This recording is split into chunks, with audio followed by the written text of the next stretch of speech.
aka Patters. Welcome to Football Sunday, episode 488. This episode alone, it's years in the making. It's years of existing in my head. I wanted to drop any given Sunday on any given Sunday, and here we go. We're only week 2 into the season. I've been doing a ton of football content throughout all of social media. You can catch it all at AKAPAD.com, and that's me. I am your host, Peter A. DeLuca.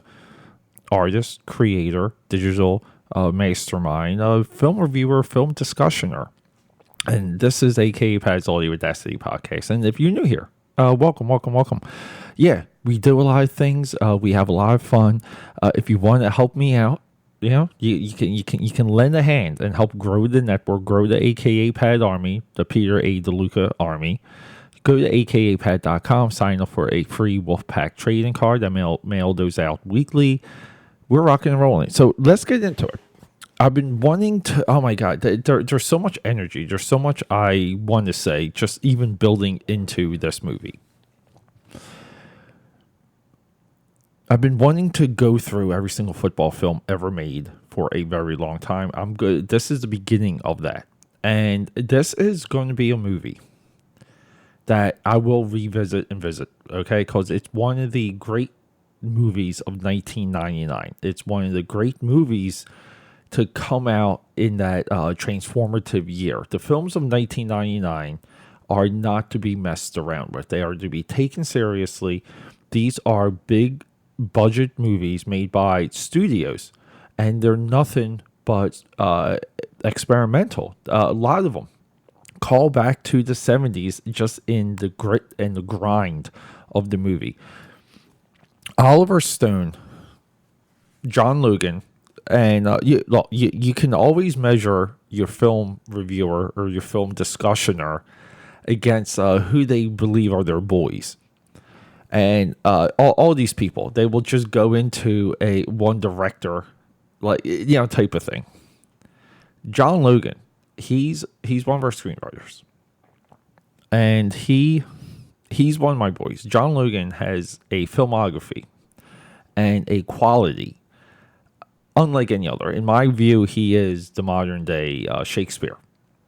And anything that he writes, I will watch. Anything that he writes, I will read. And the hurtful part of all this is that John Logan isn't even amongst film reviewers or film criticismers.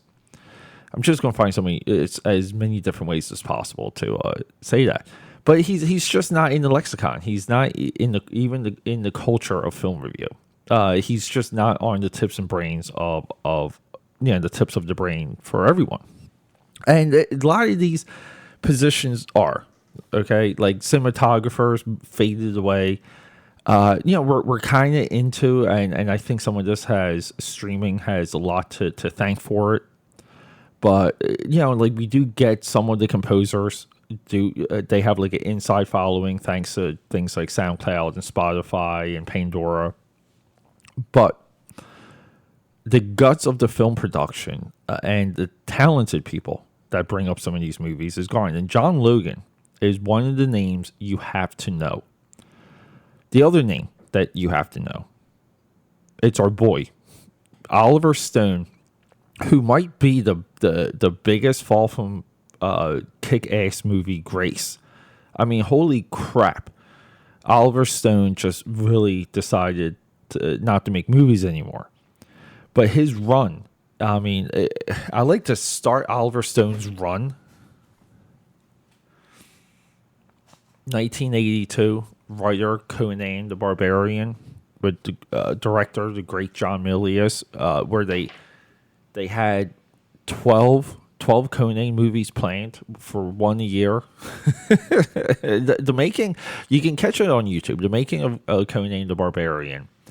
It is so much fun to watch, but it's also frustrating because it's just one of those things that makes you admire the hopes and dreams. But let's go through this. Writer Scarface, writer Conan the Barbarian, writer Year of the Dragon, potentially one of the most botched endings of all time. And then here we go, writer-director, Salvador, 1986, completely dominating year. We have Salvador, James Woods, Oscar-worthy performance. 8 Million Ways to Die, writer. Platoon, writer, director. Platoon takes home the bag. 87, Wall Street. 88, Talk Radio. I love Talk Radio. And here we go. More Oscar. Look, great Oscar run here from 89 to 91. Born on the 4th of July, Tom Cruise. They split the Academy Award with that one, with Driving Miss Daisy. The Doors, Val Kilmer. You could argue his absolute best performance. We know what I say about biopics. These people are just impersonating what's already there. But this is one of the best music biopics, if not the best music biopic. And then we have more Oscar bait. We have JFK. Absolutely dominating movie. Still to this day, completely engaging. Awesome music. And this is my one dark spot. 1993, Tommy Lee Jones, Heaven and Earth. This completes what they, at the time, they were calling his Vietnam trilogy. Platoon, Born on the 4th of July, Heaven and Earth.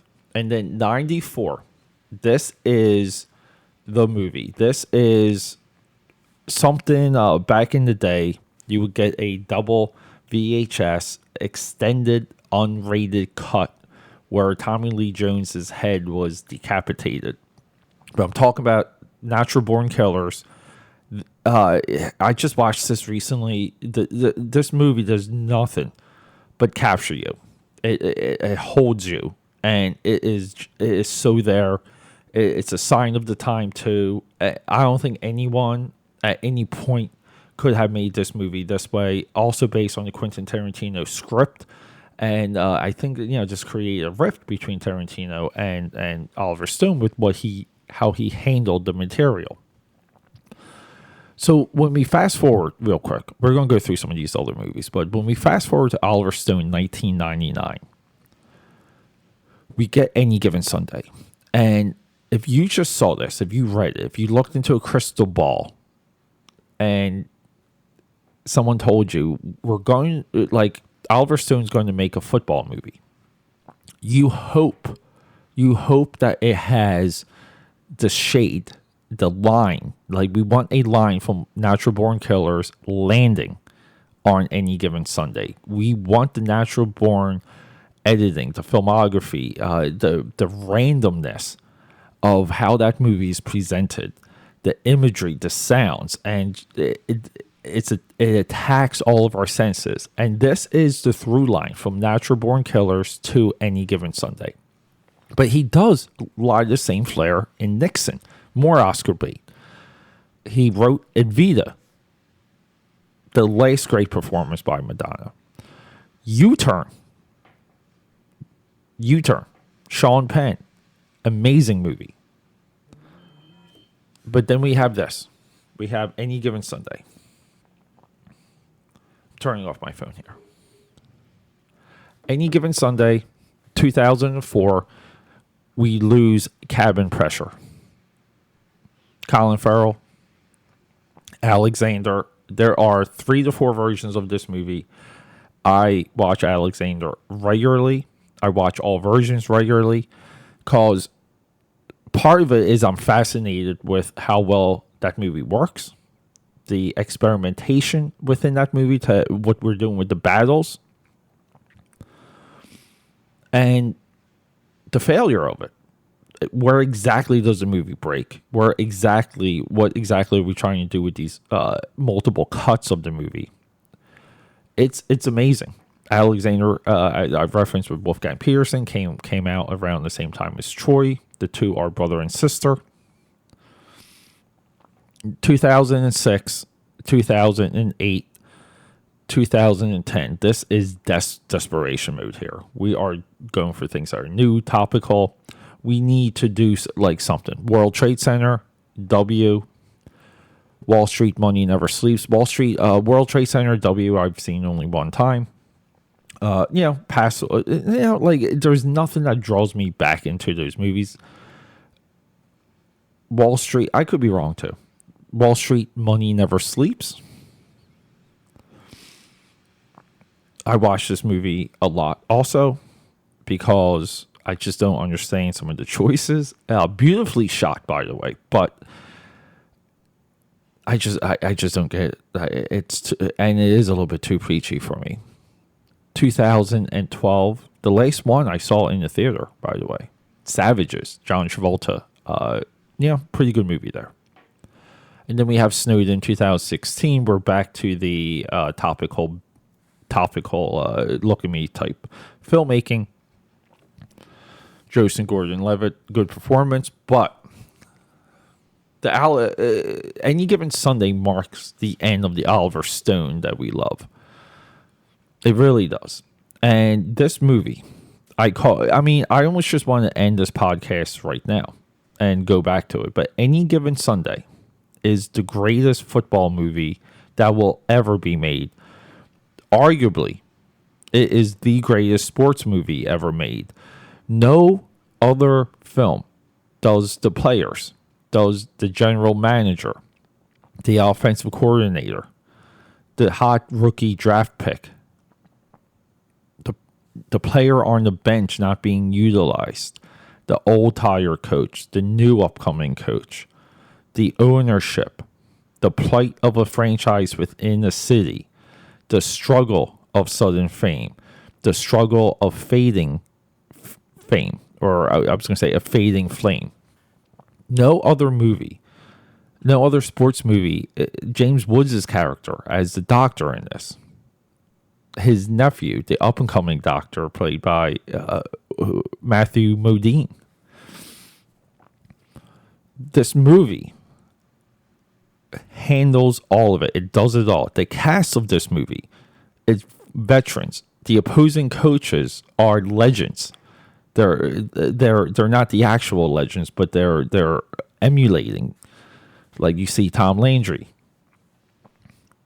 This movie does what it physically does, like as it existing, does what it preaches, which is we honor the past. We honor what came before us so we can move forward. We respect the past so we can forge our way. The movie itself emulates this. Big shout out to the movie Focus, by the way, that utilizes the teams in this movie. And there we are, people. Right? When something is as good and as perfect as Any Given Sunday, it's really, really hard. It's really hard to classify it. And I say this a lot. You learn more when it comes to something that's not well made. When something's not well made, you understand it. When something is as good as Any Given Sunday, and I will even say as good as Natural Born Killers, it is hard to understand it. And that's one of the true signs of greatness, or we'll call it a masterpiece. This movie I have seen 20, 30 times, maybe more. I put it on all the time. I put it on in the background. I can watch this movie silent. This movie is made by men. And by that I mean there's a dirt and there's a bloodiness to this movie. This movie doesn't shun away of who some of these players are. It's also based on Any Given Sunday. Pat Toomey, who real life counterpart is James Woods. It's Just a Bruise is the name of that book. And the idea would be you tell a player it's just a bruise to get them back onto the field. So there's a level of corruption that these men are fighting through just to make their bag. And there's a lot to admire about that. There's a lot to emulate. I don't know, people. Any Given Sunday, on Sunday, I'm going to return. I'm going to cycle back to this movie. Our next football movie, too, is going to be American Underdog, the Kurt Warner story. And then we're going to go into Invincible, which I consider to be one of the best directed movies I've ever seen. Yeah, because we can separate direction as a task within the film production versus the overall landing or quality of the movie. We'll talk about that with Invincible, starring Mark Wahlberg. Yeah, people, The Alverstone rundown. I apologize, but not really, because you have to talk when we lead into some filmmakers. We have to discuss their entire filmography, so we can start to understand more about what's in front of us. Any given Sunday is this case.